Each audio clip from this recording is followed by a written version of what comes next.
ปาล์มจากสาชัยแมชชีนรี่นะครับวันนี้เดี๋ยวเรามาลองเครื่องยนต์ตัวนึงนะครับยี่ห้อเออร์จิเนียนะครับเป็นเครื่องนำเข้าจากไต้หวันนะครับเดี๋ยวเรามาลองเครื่องกันนะครับ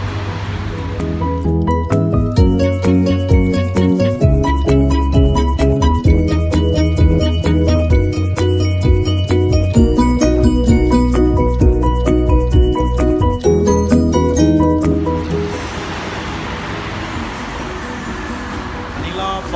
215นะครับเครื่องค่อนข้างสมบูรณ์มาเลยครับจากไต้หวันนะเครื่องตัวนี้ก็เหมาะสำหรับใครที่เอาไปใช้งานใหญ่ๆหน่อยนะครับ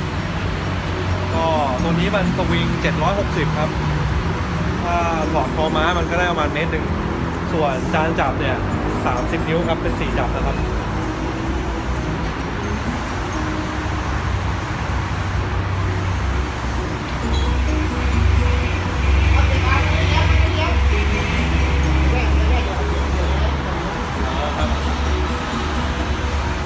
พลังด้วยนะครับ150นะครับไม่ได้โฆษณานะนี่เดินฟีดนะครับ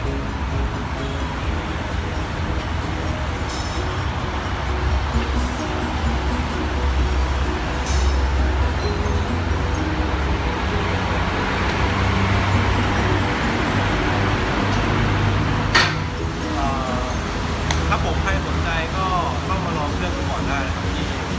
ปากซอยพระราม2 59นะครับบริษัทสาชัยแมชชีนรี่นะครับก็มาลองเครื่องเอาชิ้นงานมาลองดูก็ได้ครับมาลองดูว่าจะเหมาะกับ